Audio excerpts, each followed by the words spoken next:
काहे चिंटू के मम्मी का जी का कहतनी देवघर ना चलल जाई?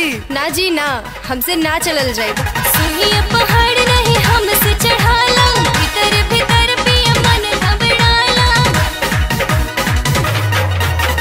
सुनिए पहाड़ नहीं हमसे चढ़ाला, भीतर भीतर पिया मन घबराला। लग जाए कमरिया टूटी हो, टूटी हो, टूटी हो, टूटी हो। जब बाबा जी के खाइबू बूटी रानी तबे नहीं मत जूटी। जब बाबा जी के खाइबू बूटी रानी तबे नहीं मत जूटी।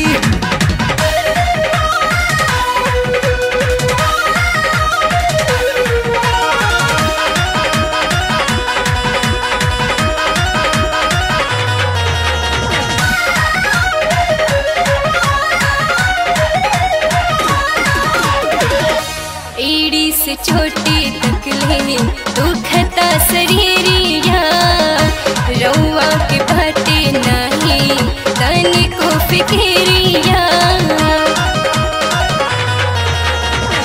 काहे घबरात बारू बानी हम साथ में, बोल बम बोलत चल हाथ ध के हाथ में। कुछ देर के कल छोटी हो, छोटी हो, छोटी हो, अज छोटी हो। जब बाबा जी के खाइबू बूटी रानी तबे नहीं मत जूटी।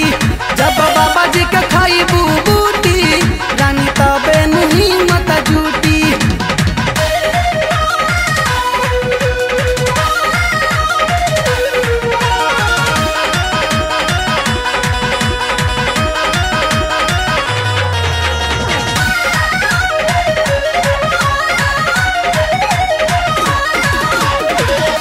काबर के लोड अब भइल जात भारी, काहे नहीं बुझतारा पिया तिवारी।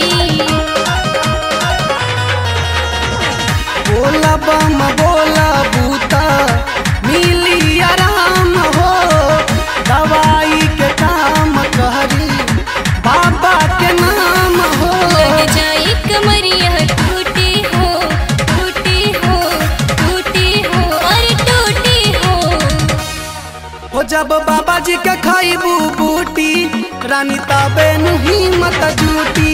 जब बाबा जी के खाइबू बूटी